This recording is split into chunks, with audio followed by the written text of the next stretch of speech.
Hello wine snobs, welcome to Cellar update number 4. Today we're going to look at 2 wines I thought you might be interested.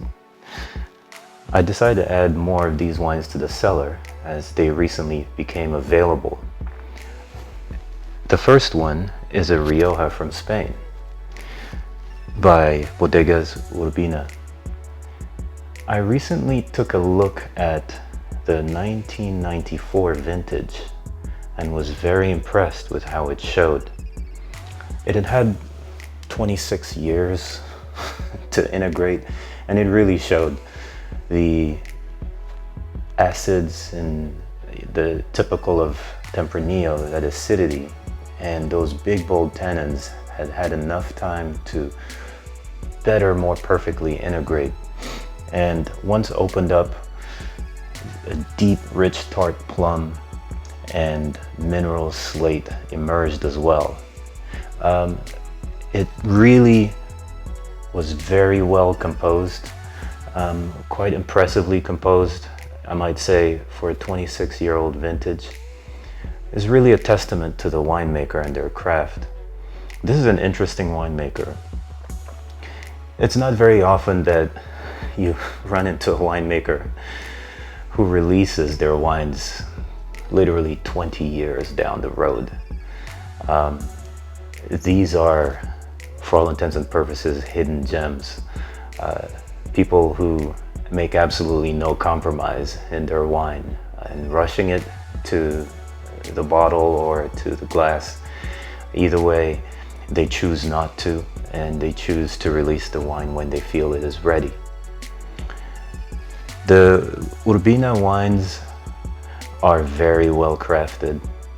I wish I had picked up more of the 1994 vintage when they're available. Unfortunately, they sold out very shortly after I posted my review. Not long after, the 1999 vintage came available as well, and this 2000 vintage here. I highly recommend you watch this specific winemaker and look out for any releases as they come up. It's definitely a good showpiece for your cellar. It can stand in as a good example of what Tempranillo should look like and all it could be. It's a little known winemaker, and that's perhaps why it comes in at such an attractive price. Yet again, a testament to my saying in the old adage, not all good wines are expensive, and not all expensive wines are good. At $28, this is beyond a bargain. You can't even cellar it for this price. So check it out. There's a link below to my review of the 1994 and instructions or links on how to purchase and where to order yours.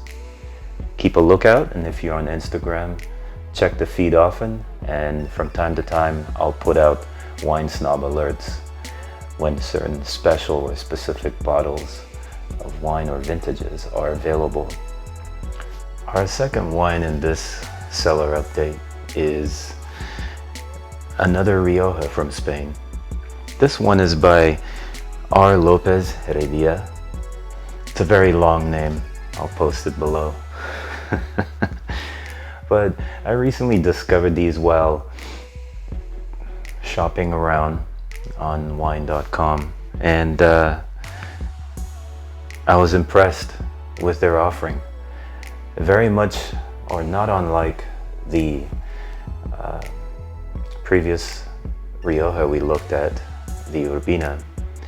These folks also take their time in releasing their wines. It's very important, especially for Tempranillo from this region. It needs a lot of time to really perfectly integrate and cannot be rushed to the glass. I highly recommend you take a look at any one of the López wines. They're definitely a treat and a really fine example of what Tempranillo was intended to look like and what Tempranillo can be, especially when allowed to age appropriately. So there you have it, wine snobs. This is Cellar update number 4, and today we are adding the Rioja by Urbina and another Rioja by R. López. These are 2 exceptional Riojas, and probably as good as you're gonna get this side of the globe here. They're currently available. Any one of the R. López, those tend to be in much more stock, much more available. The Urbinas tend to come more sporadically and in more limited stock, and there's actually limits on how much you can order. They're both very fine Riojas. The Urbina especially stands as a shining example of everything Rioja could look like and be like.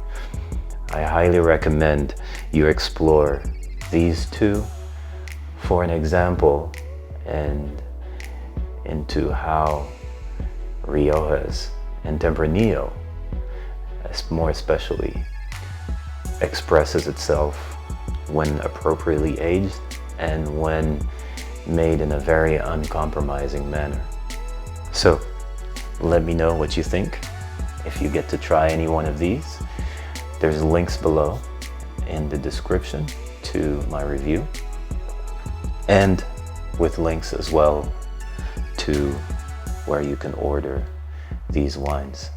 I would love to see your notes, what you thought of it, and connect with me on Instagram, Twitter, or on the blog as well, and share your thoughts with me. Be sure to tag me, and until then, cheers, WineSnob.